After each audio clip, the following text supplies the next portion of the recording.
Hey, you guys.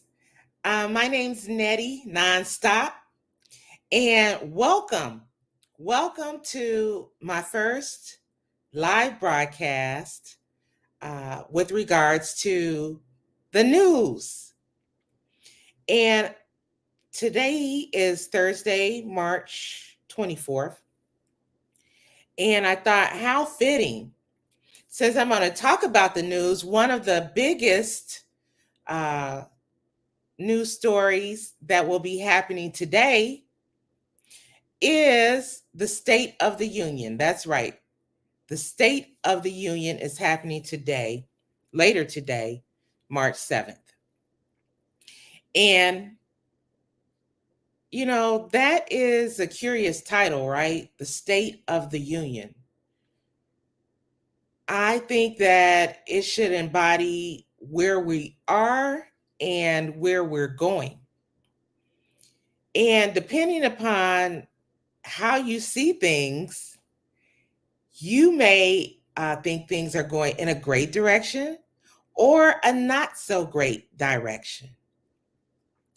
And, I'm just a wife and mom who wants to share my perspective with the world on where I feel that we are and where we are currently headed. And so as a wife and a mom and a woman, I'm going to kick the show off with a video. And I'd like for all of you to take a look at this video. And in the video, there is a woman, a lady, and she's talking about her experience here in America. She happens to be in New York City. All right, New York City. So let's take a look, you guys. Let's take a look.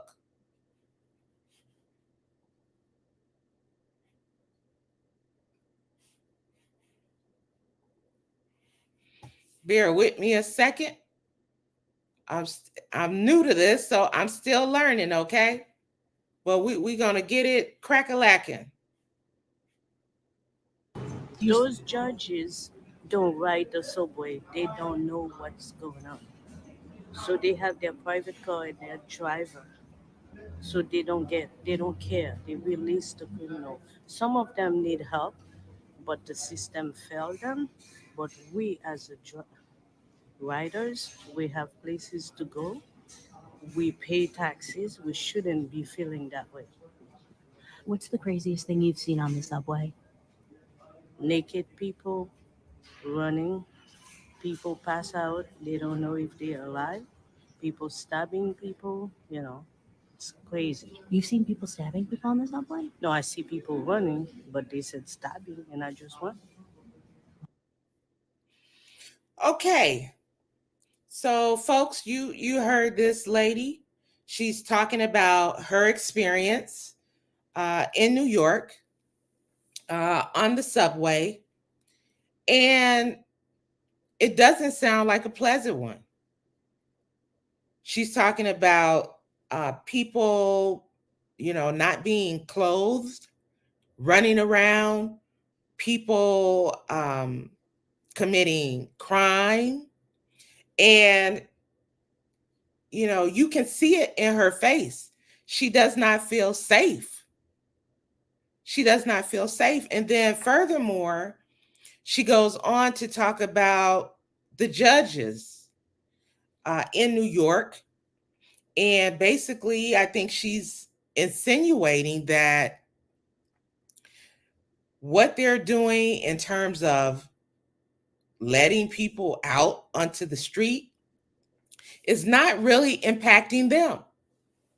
And, in her words, they have their private cars. They're not on the subways. They are not experiencing what we, the people, are experiencing on the ground, which is mayhem. foolishness, crime, not feeling safe. And is that really how we want America to be? Is that how we want our cities to be? Is that the world in which we want to traverse? You see, it seems as though right now, in this period of time, the politicians are living in an altered state of reality. They're not living in the same reality as the regular common folk. And the thing is, we elect these people. These folks are not deities. They are not gods. They are not God. They are elected by the people. And what does that mean? That means that they should serve the people. They should serve the people. They should want to help their constituents. But instead, it seems like more and more are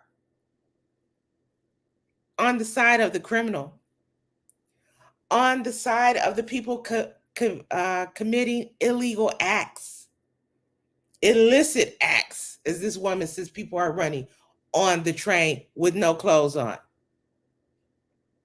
They are not in great numbers, whether they're Democrat or Republican, standing up for the wishes of the people. And as a result, we, the people on the ground, are feeling abandoned, are feeling unsafe, are feeling like we have less instead of more. Truth be told, this is the real state of the union for a vast majority of Americans. And it doesn't matter what you are. It doesn't matter whether you're Black or white or Latin or Indian or Asian. A lot of people are not feeling so great. And I submit to you, it's because of a number of factors. You know, more people need to speak out. More people need to tell the truth. More people need to talk about what's really going on, like this lady is telling us in New York on the subway. She's expressing her truth, which is being overlooked. It's being overlooked. Has been overlooked. Until now, it's out of control. It's out of control for most people. The crime is out of control.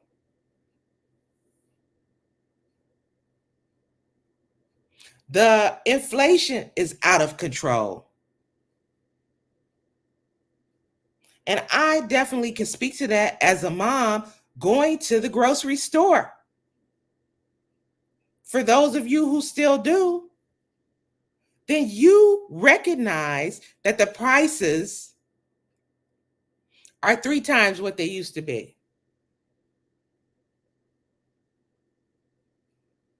3 times. The gas prices are through the roof. Now, they'll tell you on the news, oh, the prices have come down.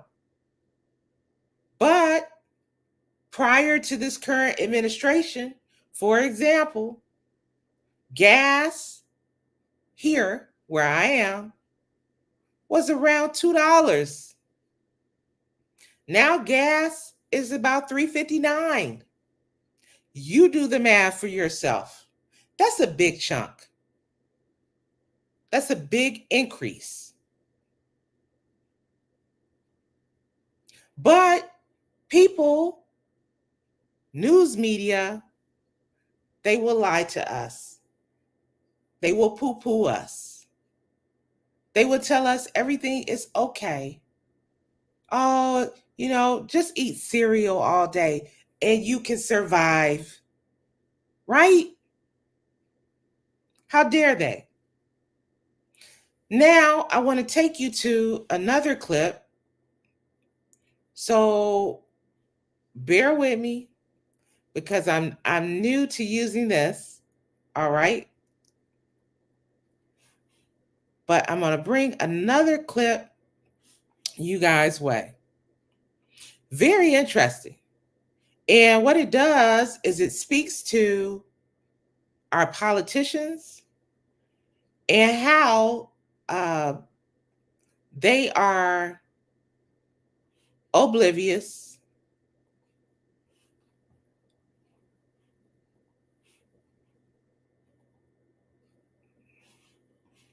Okay. So now we have this person here. All right. See if I can make it a little bigger. Sheila Jackson Lee. Sheila Jackson Lee. All right. Congressperson. Oh, she's the congressperson. Let me see if I can pull it up a little bigger for you guys. This lady right here.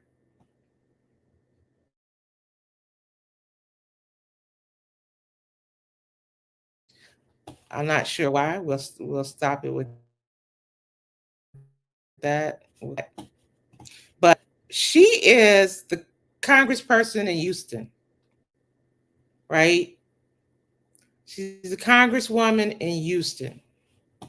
And she is 74 years old. Okay, she's 74.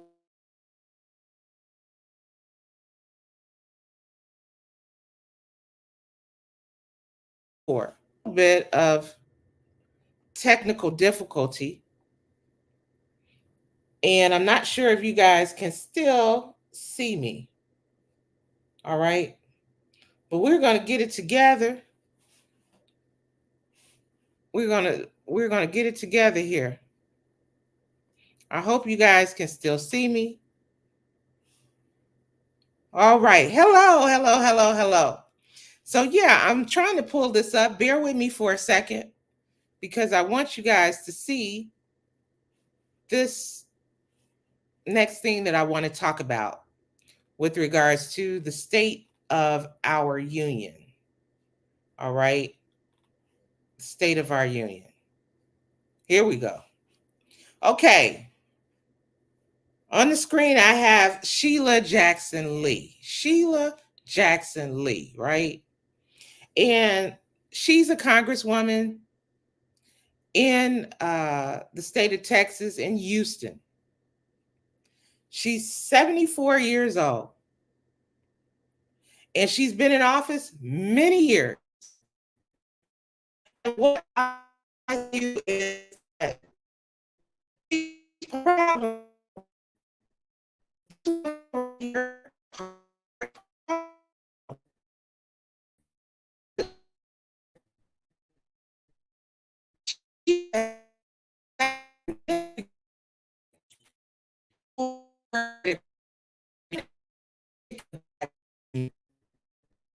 she's pretty good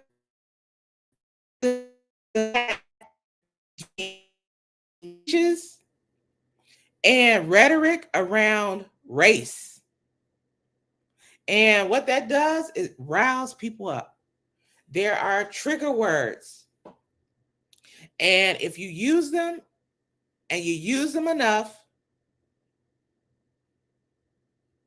it will sway people to your side, even though you're not doing anything for them. Now, what I want to show you is a clip here. All right. I want to show you this clip.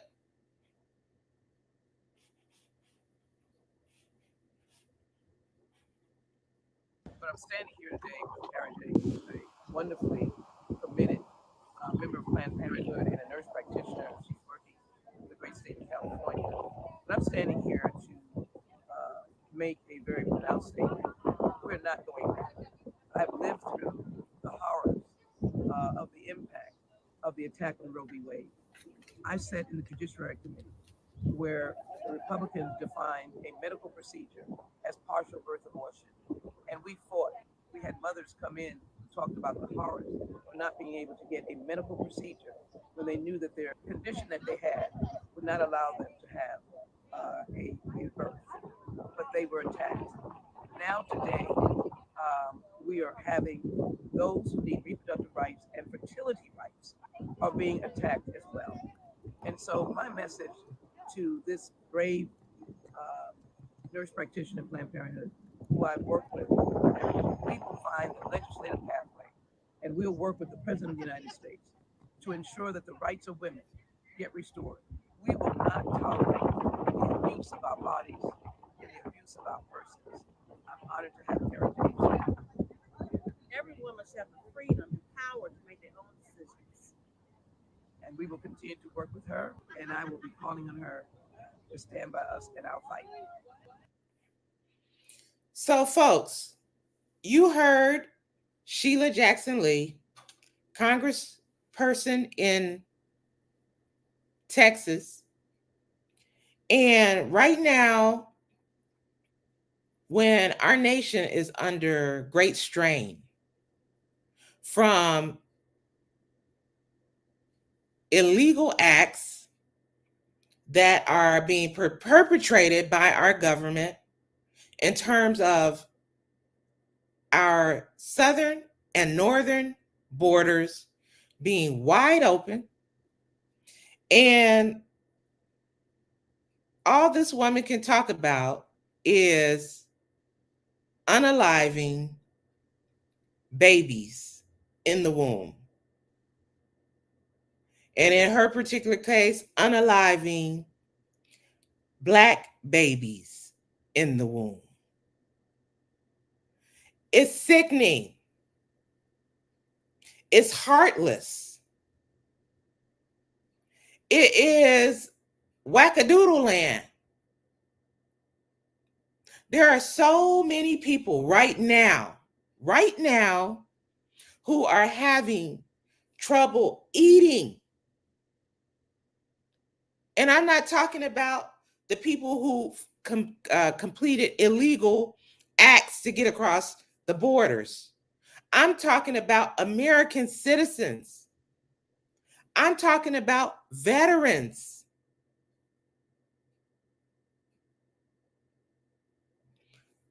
Having a hard time paying their rent, their mortgage. Having a hard time putting gas in their tank.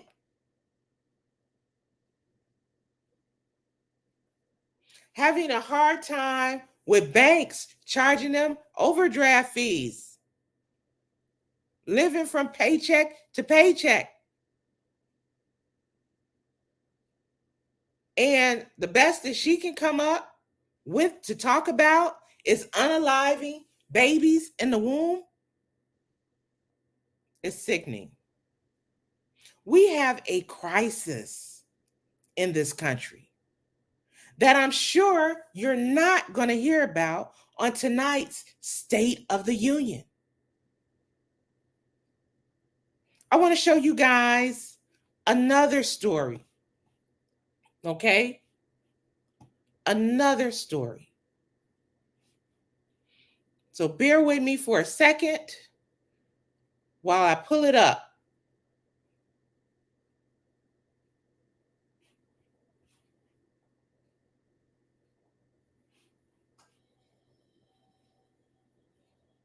Give me just a second while I pull it up.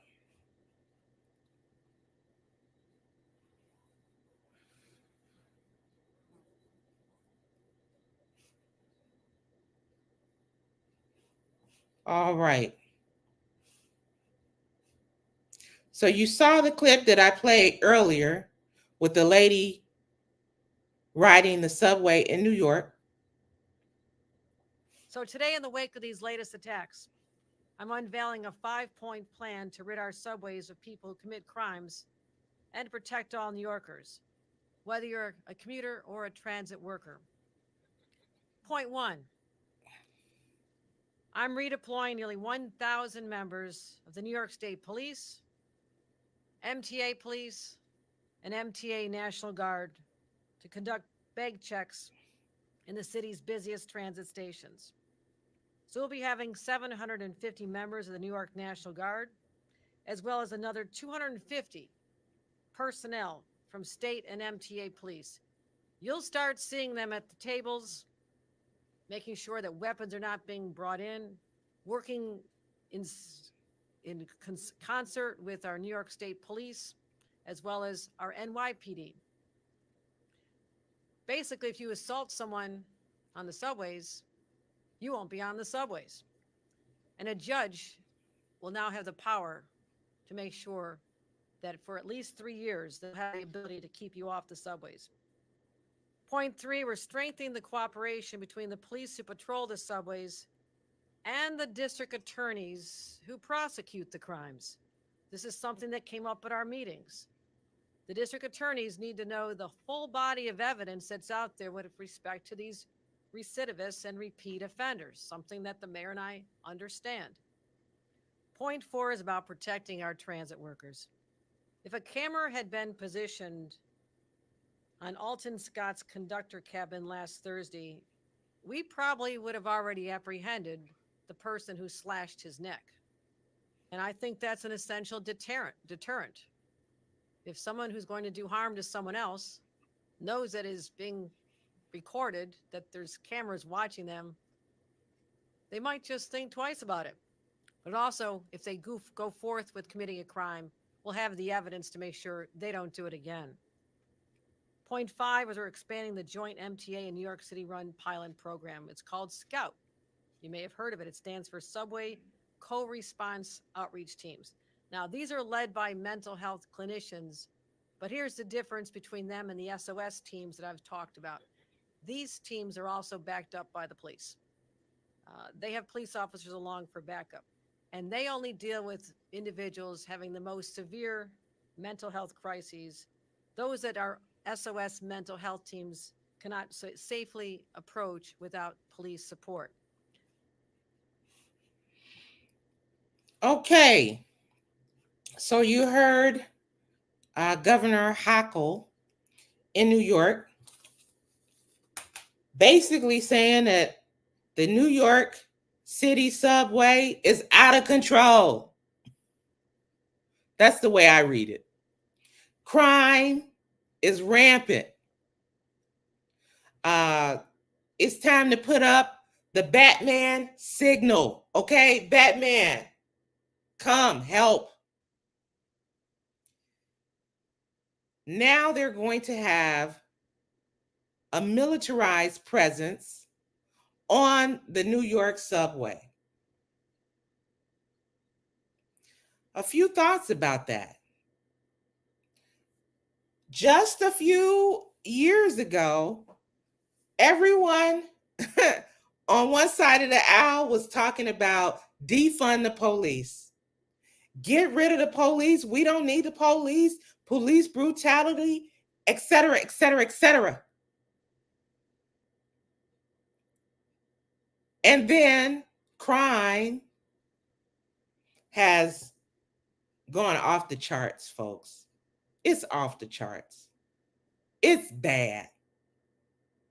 Not only is it bad, you add to that the presence of people who are not from the American culture, who really have no respect for the American system, and who have come into this country illegally and been rewarded with tax-paying citizens' money.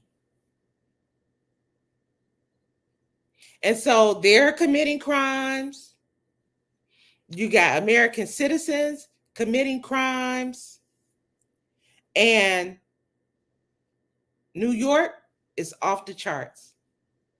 And I don't want to just pick on New York, plenty of other cities. One in particular, Chicago.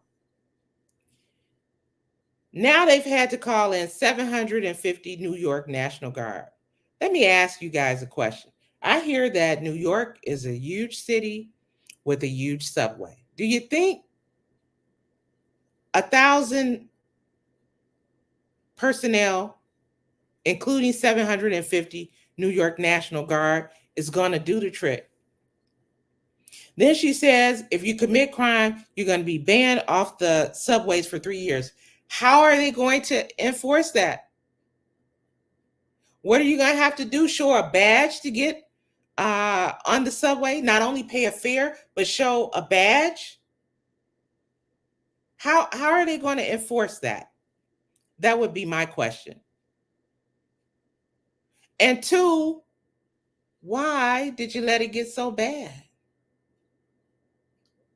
When you get onto, and I've been on the subway many times, not in New York, but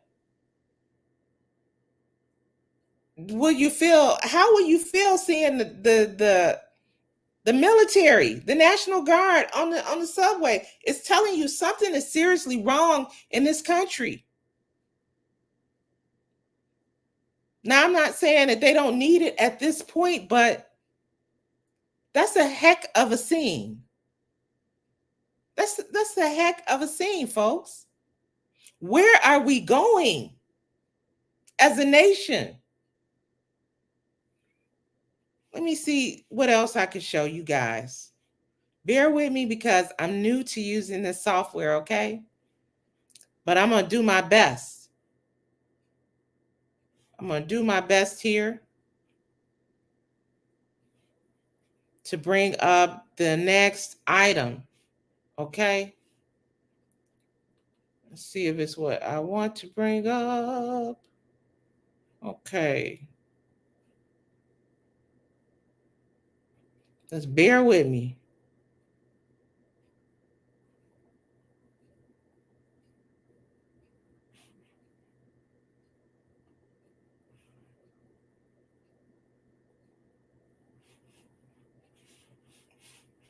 Just a second.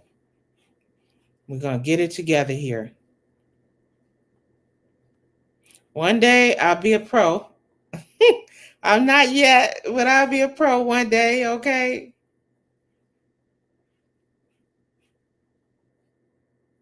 All right. Now, here we go. I'm going to play this clip for you.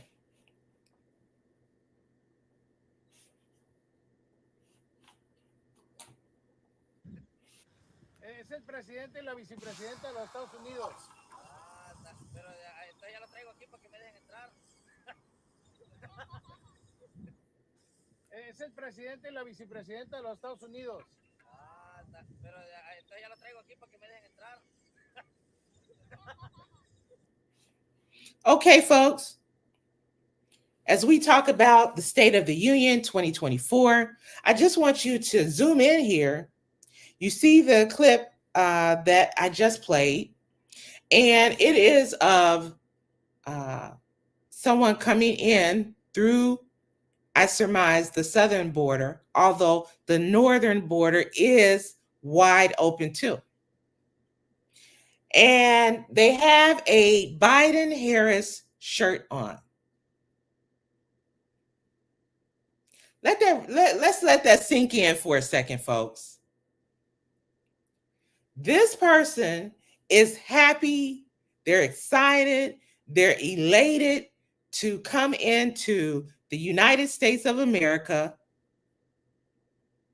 illegally, and the brand that they are wearing is the Biden-Harris shirt, logo, shirt.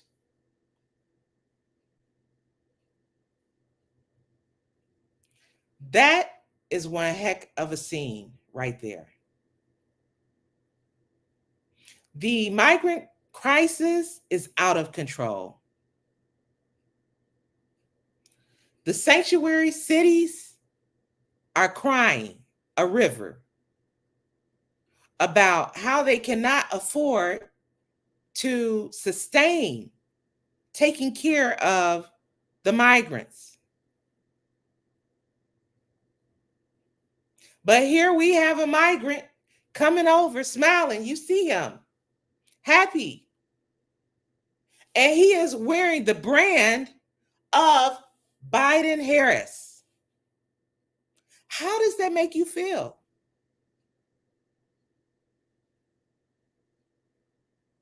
There may be some of you out there who like that,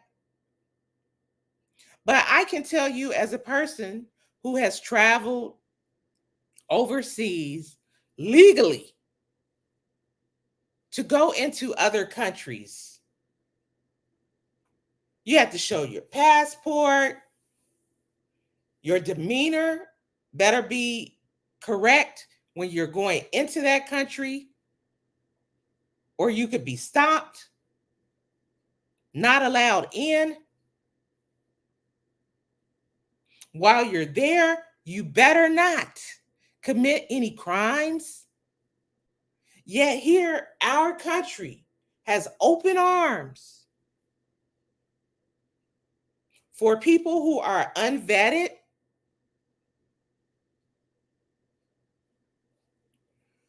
We're giving them money. We are providing housing. We are providing food. We are giving them maps showing them where to enter. If not us, non-government organizations, NGOs. This is what our country, America, is doing at present. While this young man wears the Biden-Harris logo. It's quite intriguing. I submit to you that the migrant crisis is out of control. How can you be a country if you do not control your border? It seems basic, right? Let me pull up the next clip for you guys. Just bear with me. Bear with me.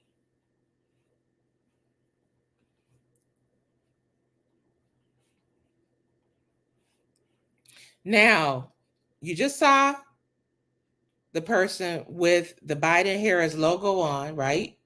Coming into the country through the barbed wire. Happy, right? He's happy. He's making it through. Now, I want you to hear what a representative of this administration has to say about it. On dealing with immigration, dealing with the border challenges that we're seeing, was for Republicans to have gotten out of the way, not let the former president tell them what to do, and actually move forward with a bipartisan proposal that came out of the Senate. That would have been the toughest, the fairest way to have moved forward with dealing with our immigration. As it relates to an executive action, that we believe that's the best way to do that. No executive action would have been able to have the impact that bipartisan proposal would have had. We're always going to look at and evaluate everything, but we just have not made a decision on that. Is there a timeline for when that decision will be made? Don't have a timeline for you. Again, the best way to move forward to deal with this broken immigration system that has been broken for decades, the best way to move forward with the challenges at the border is to get this bipartisan proposal moved forward. Go ahead, Nadia.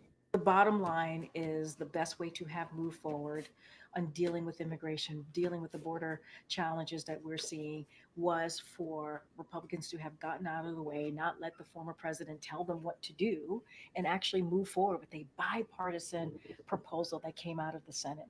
That would have been the toughest, the fairest way to have moved forward with dealing with our immigration as it relates to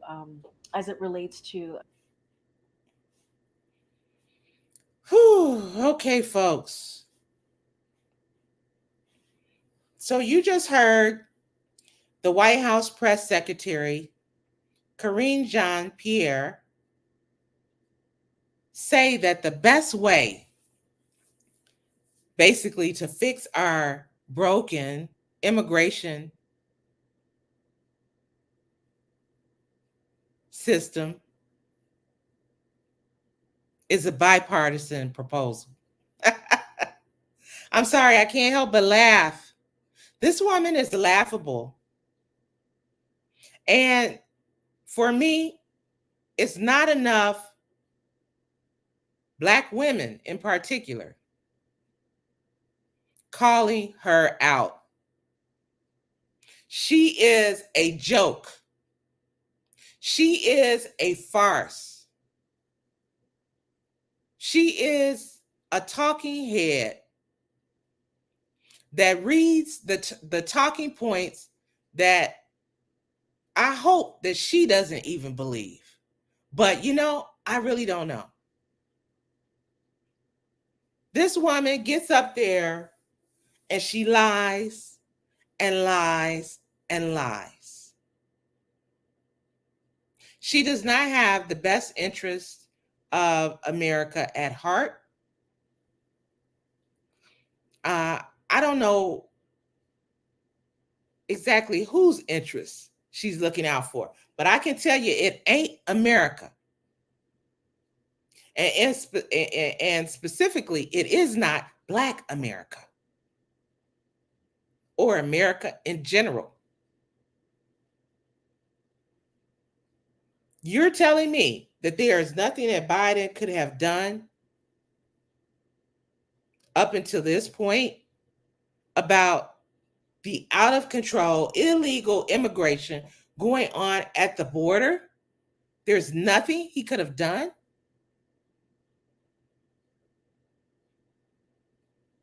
That is a bunch of baloney. All right? That's a bunch of baloney. And it ain't even a fried bologna sandwich, which I've had quite a few in my youth. It's not even a fried bologna sandwich. It's just bologna. These people lie to us. They piss on us and tell us it's raining.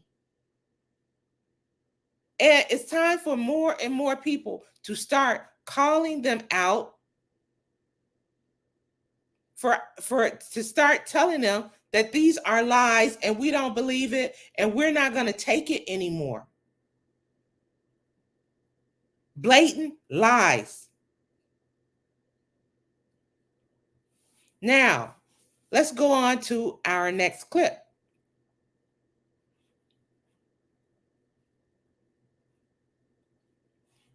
Okay. I can find it.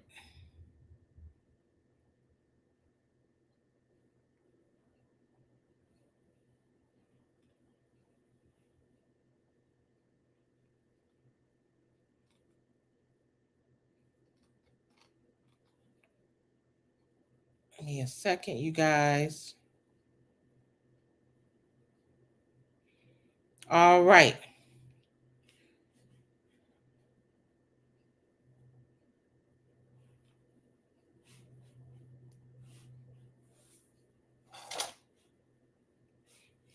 Give me just a second. I want to talk about out of control crime. Out of control crime.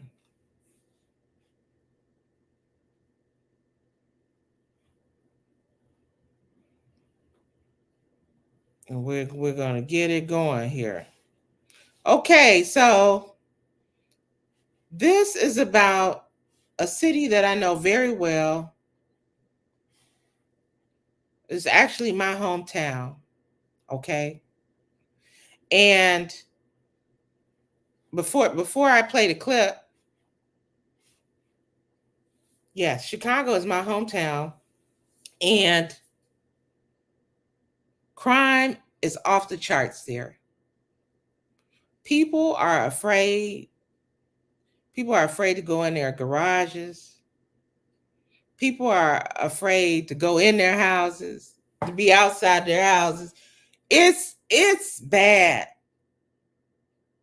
And they have elected a mayor in Chicago, Brandon Johnson, who is a talking head for the Chicago Teachers Union, in my opinion. I have watched him move, navigate in Chicago for years before he became mayor. And I always knew something was not quite right with that dude. And then, because I don't live there anymore, when I heard he was voted in as mayor, I thought to myself, I don't think this is going to be too good. And it has not. He talks in platitudes. I don't think he has any real plans for moving my beloved hometown forward.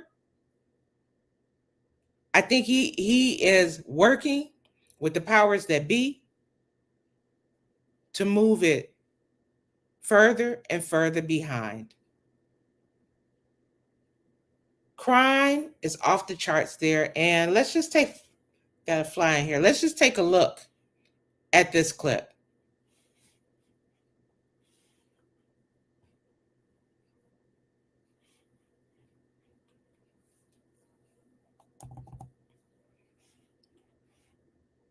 CBS 2's Andrew Ramos live for us. New details now in the fatal shooting of a teenager that happened during a large gathering over the weekend. The suspect police initially took into custody has been released. CBS 2's Andrew Ramos live for us in the South Loop tonight. Andrew? Joe, CBS 2 has confirmed with Chicago police that the person they had in custody was not only released, but faces no charges. And it all happens as the family of 17-year-old Jeremy Smith search for answers as they mourn his loss. In a split second, chaos turned deadly on Saturday night as hundreds of teens took over the intersection of Roosevelt and Canal in the South Loop. The sound of gunfire at a nearby parking lot would lead police to two wounded teenagers. One of them identified as 17-year-old Jeremy Smith, who was shot in the head and neck. He was transported to Stroger Hospital, where he later died. The other victim, a 15-year-old, was shot in the leg. He is said to be in good condition. A teen who was reportedly seen with a gun at the time of the shooting was placed in police custody, but was released without any charges being filed, suggesting that investigators could not tie him to the shooting. As friends and family mourn the 17-year-old's loss, it appears Smith was a student at a CPS school. Chicago Public Schools releasing a statement saying they are devastated at the loss of another young life. The thoughts and condolences of the entire CPS family are with all those impacted by this tragedy. Now, at least 9 teens have been charged with misdemeanors, including disorderly conduct to resisting police for their role in Saturday's takeover. Anyone with information about this shooting, you are urged to contact Chicago Police. For now, we are live in the South Loop. Andrew Ramos, CBS 2 News. Thank you, Andrew. Says time is running out.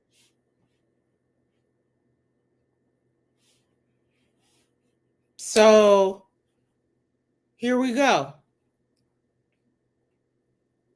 You know, we got a young man dead, unalived, in Chicago, 17 years old. And no one is in custody for unaliving him.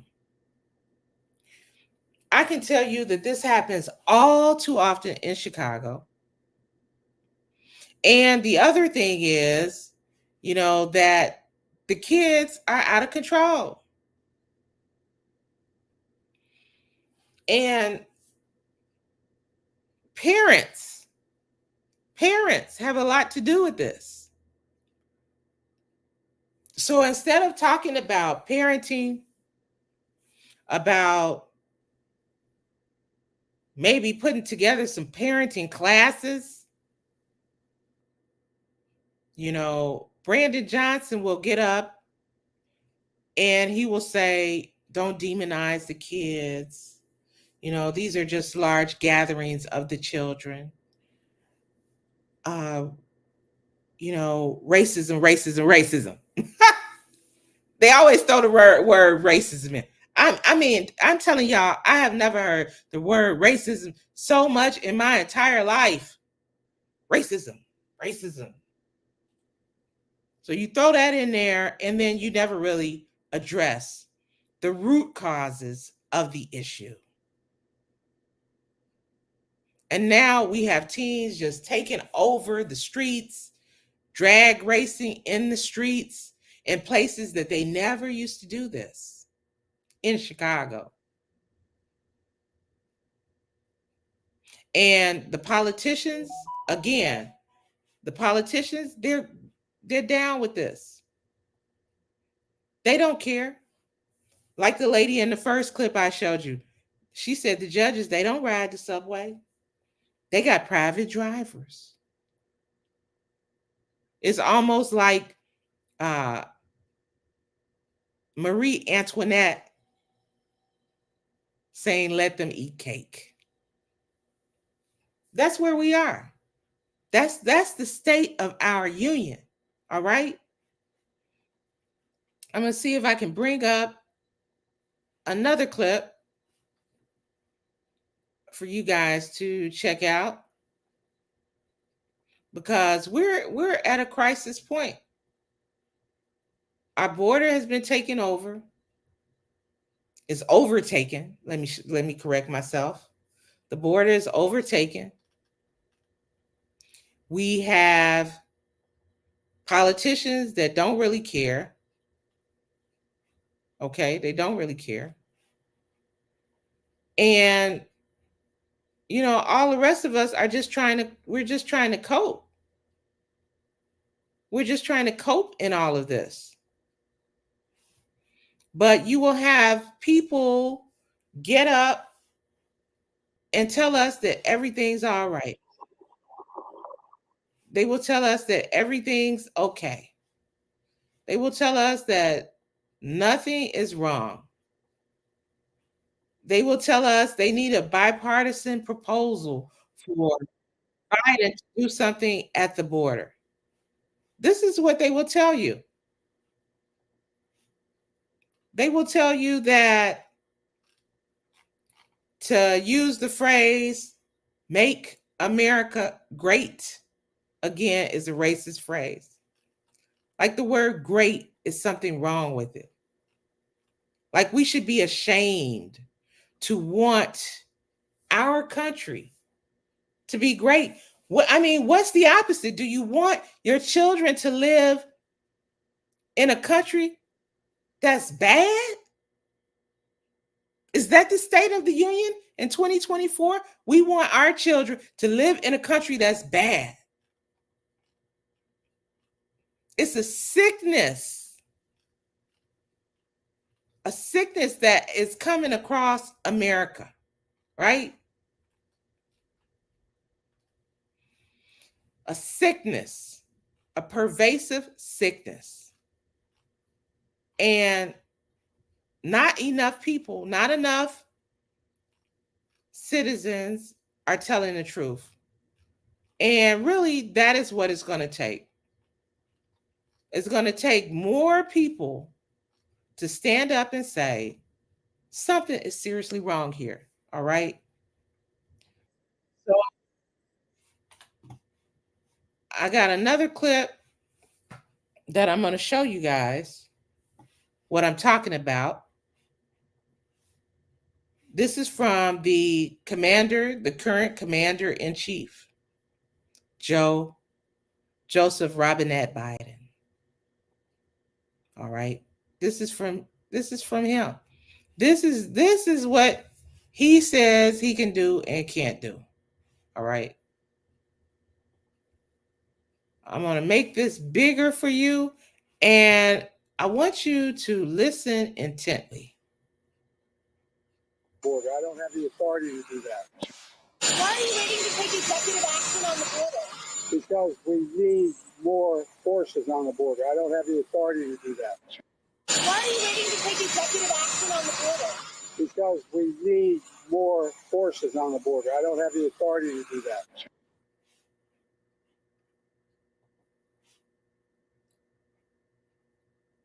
I mean, who has what can you say after that?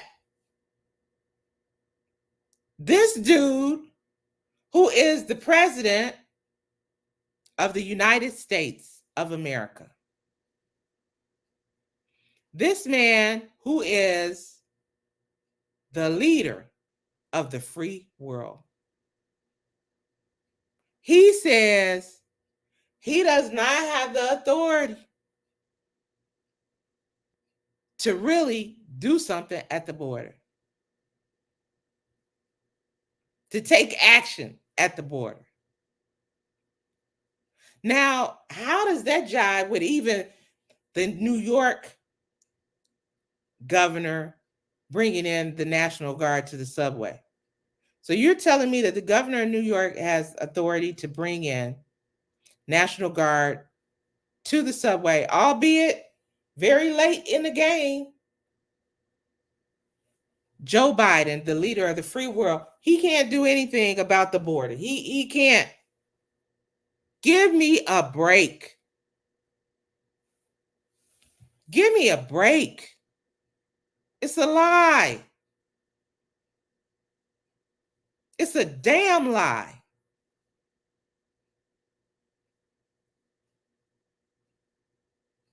And it's out of control. And under someone like him is not going to get better, folks. I hate to tell you, it's not going to get better. And we should all be concerned. We should all be concerned. Why? Because that's draining, the border is draining America's resources. How can you have unlimited resources for people who do not even really believe in America,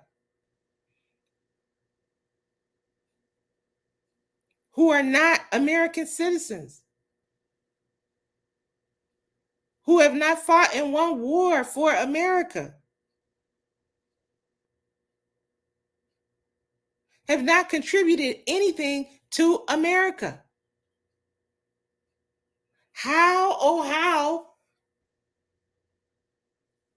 can that be tolerated or deemed acceptable? That is baloney. And again, not fried. It is not even a fried bologna sandwich. It's despicable. It's despicable. But you'll have people like Sheila Jackson Lee, propped up, 74 years old, standing there.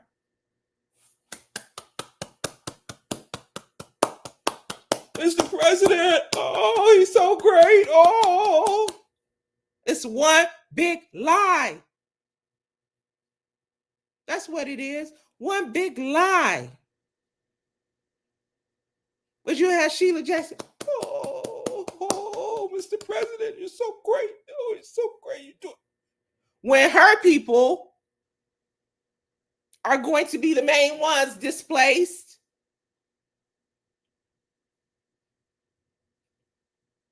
stepped over,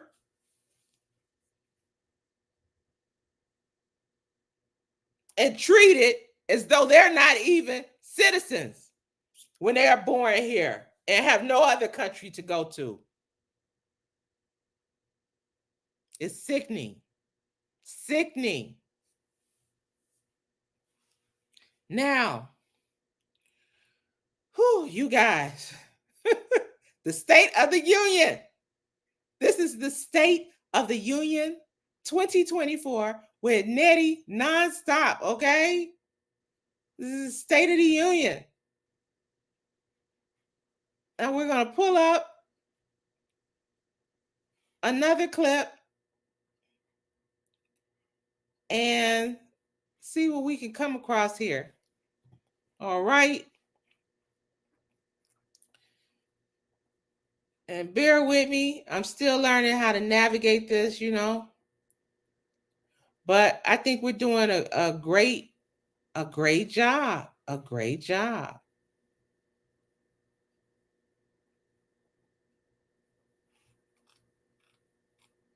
Okay. The State of the Union.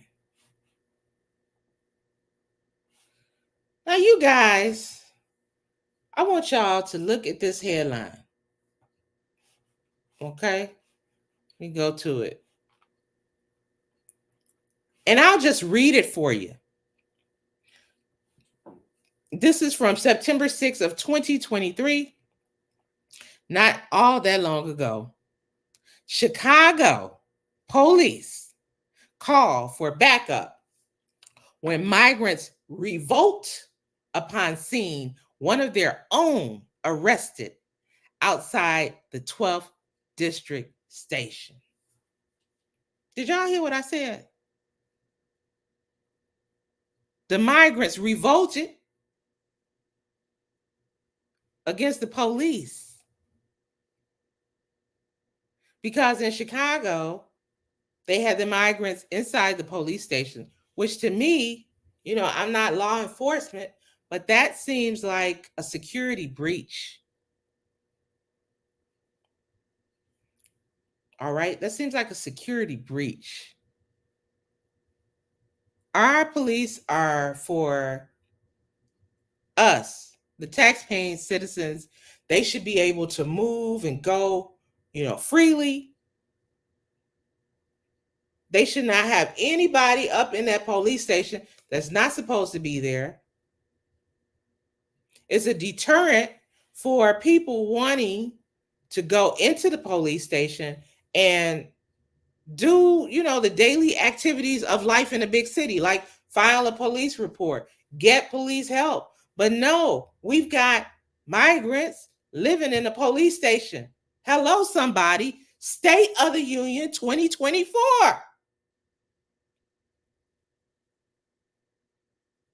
Thumbs down. Thumbs down. This should have everybody's blood boiling. This is not good. This is not good at all.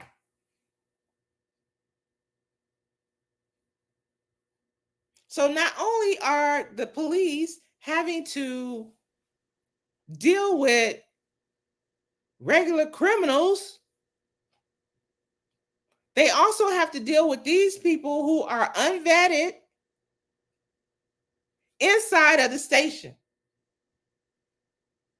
And we know that places like Venezuela have emptied out their jails, their prisons, their insane asylums. Who in their right mind thinks it's a good idea to house migrants in a police station? To house the gang members, MS-13, in the police station?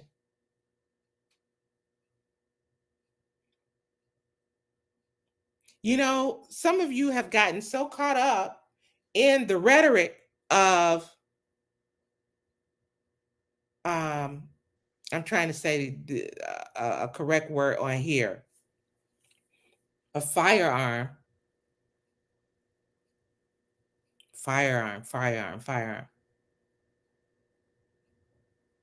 When, yeah, those can be dangerous. But if someone really wants to do some harm to somebody else, they don't just need that. It could be a stick. It could be a pen. It could be anything. especially if you have the mindset, let's just say, of MS-13. But they were housed in Chicago in the police stations. State of the Union,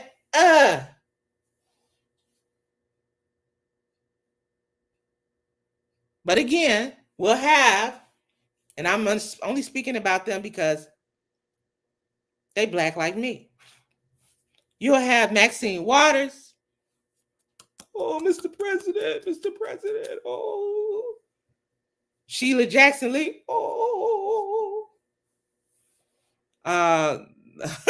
The lady in California, Karen Bass. I think it's Bass. Oh, Mr. President, you're so good to us. Fanny will be somewhere. Oh, Mr. President, help me. Folks, we have a problem.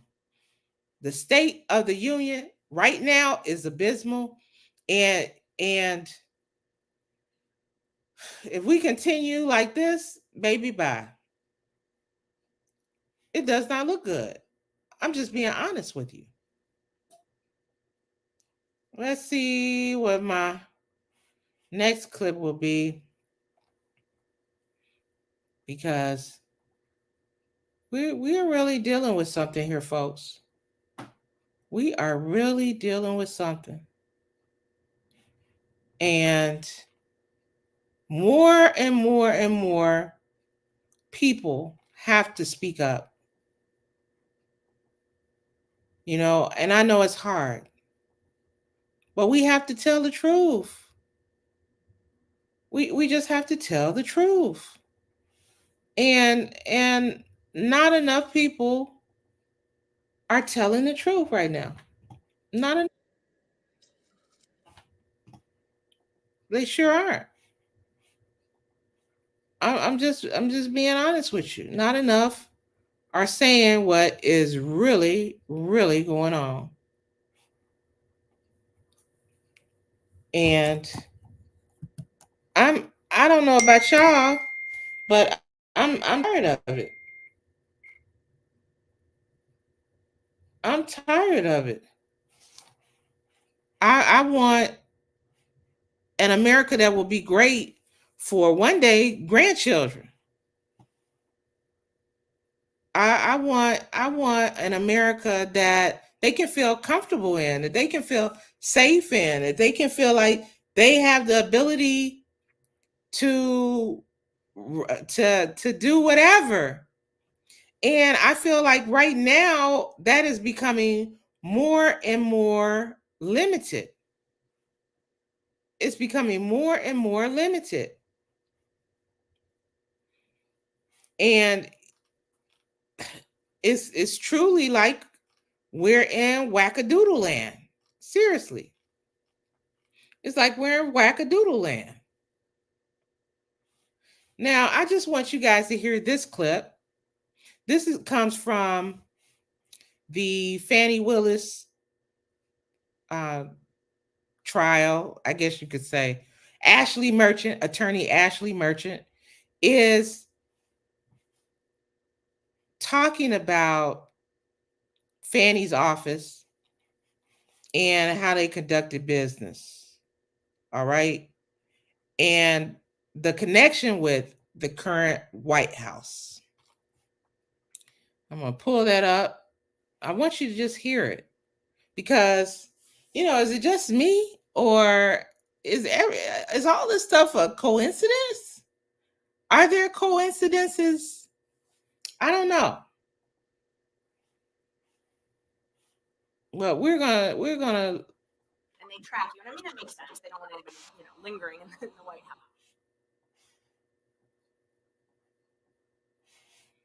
Okay. Let's see. Do I have it set up? Yes, I have it set up. Let's see here. This is Ashley talking about Fannie and her visit to the White House. There's one of the other things I did was I did open records for the White House access, and we had records that Ms. Willis and the mayor of Atlanta were at meeting with the vice president.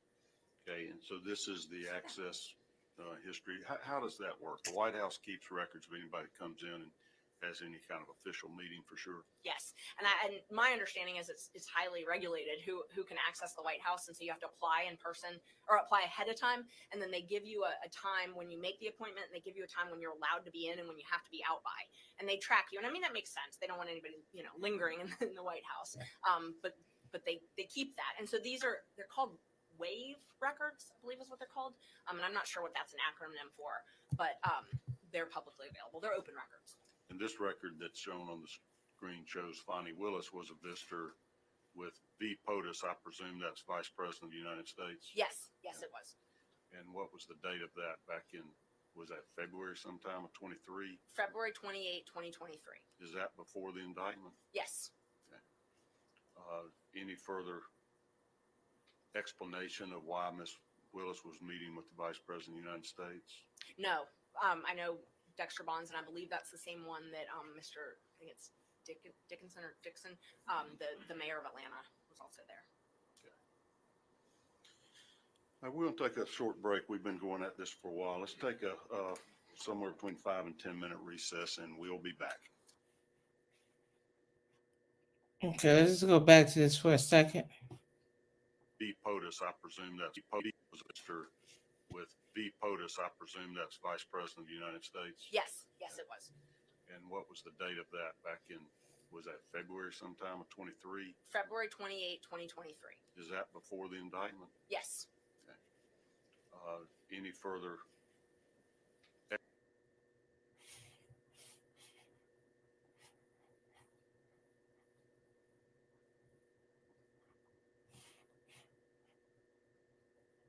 Okay. So back in February 28, 2023, before the indictment of President Donald J. Trump,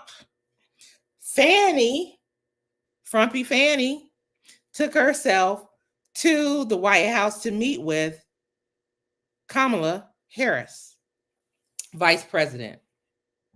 Right before the right before the indictment. So let me just share my screen here. Okay.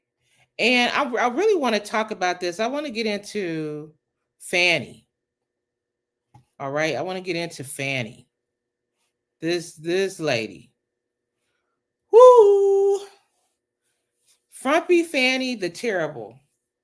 Maybe she started reading history and read about Ivan the Terrible, because this chick right here, dirty.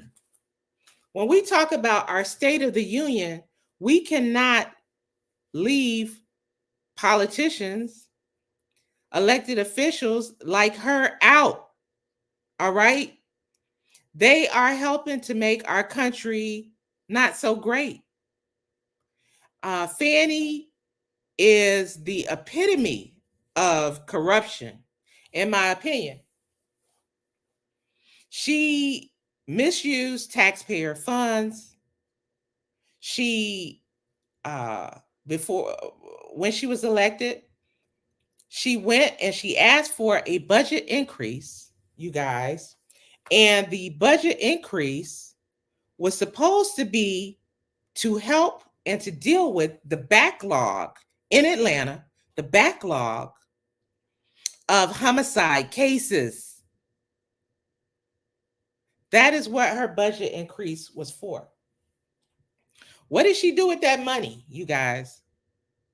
She got almost $1 million, $780,000. What did she do? She then took that money and she paid her boo thing here behind her, Nathan Wade, to indict President Trump.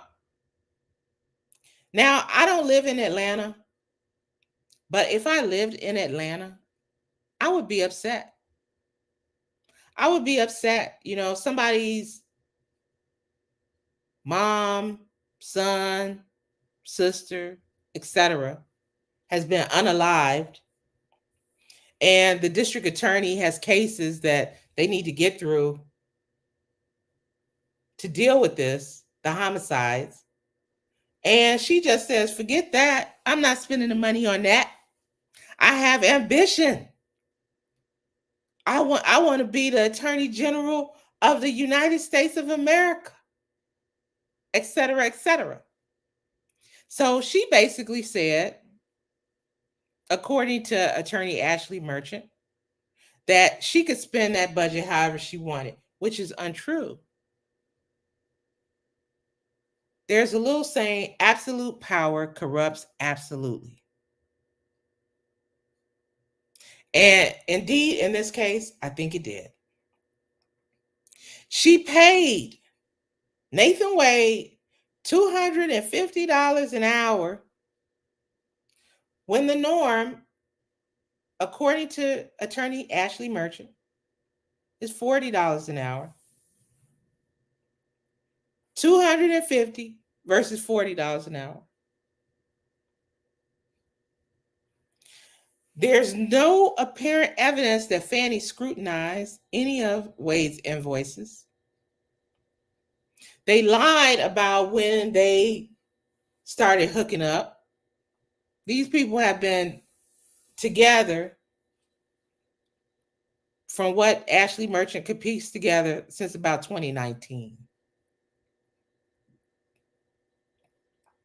Yeah.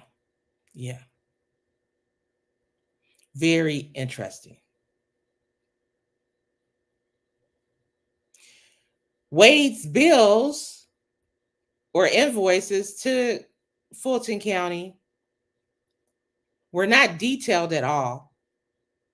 I'm told that when attorneys bill clients, they bill in 6-minute increments, typically, according to Ashley Merchant, in the private sector, and maybe 10 or 15-minute increments in the public sector. And they have to detail exactly what they did, what motion they worked on, etc. He did none of that. Nathan Wade did none of that.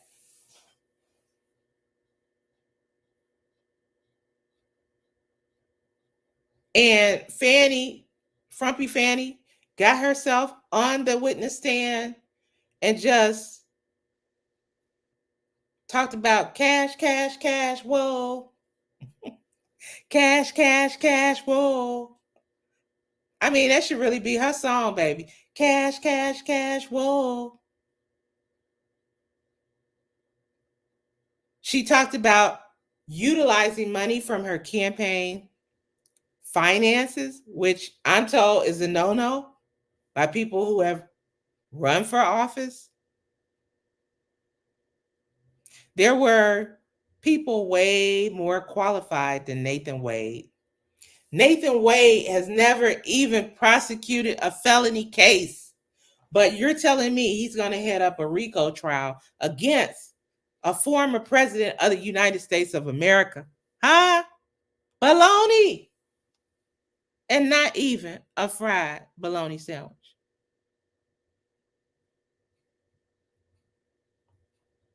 This makes a farce of our legal system.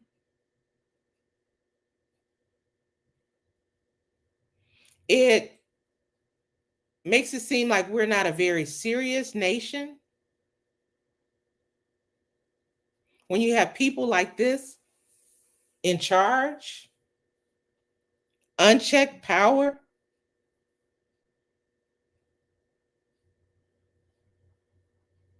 So I submit to you guys that our nation in its current state is in trouble. We got some issues to iron out. We've got to be honest. America has to look itself in the mirror. America has to look itself in the mirror and figure out, is this the ship that I want to sail on?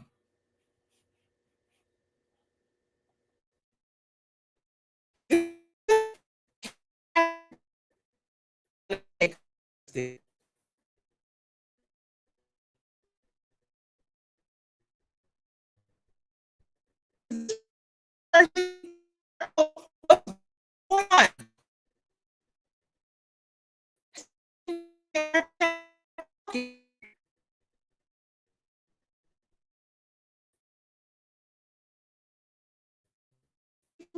Tonight, like Sheila Jackson Lee, like Maxine Waters, like Karen Bass, we'll have these people. Oh, Mr. President, oh, it's a lie.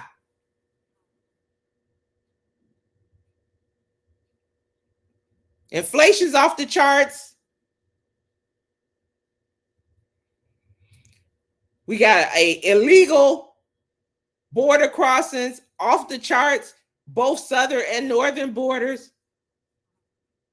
You can't protect your borders. You don't have a country. We got the military, the National Guard in the subways of New York now.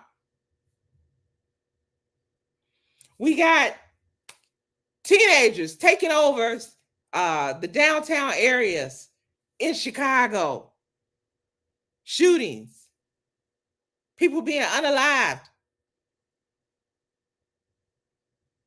Folks, we have young ladies on college campuses being hunted. I did a video on it. You can take a look. By illegal immigrants. Hunted and unalived. These are not isolated incidents. They're happening more and more.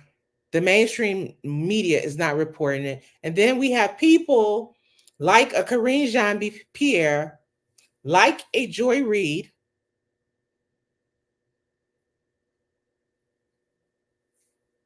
who will come on and straight up lie.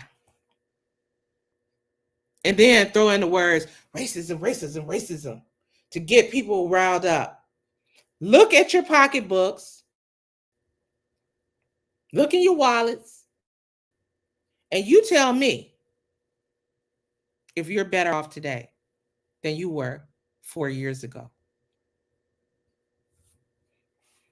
With that, folks, this is Nettie Nonstop, baby. This is episode 1 of Nettie Nonstop News, where I have given you my version of the State of the Union 2024. And I hope more and more of you, especially you mothers out there, especially you moms, is this how you want the America you want for your grandchildren, for your children, for your nieces and nephews? Is this what you want? Look in the mirror, ask yourself, is this what I want? And if it's not, it's time to change things, and we can. Take care.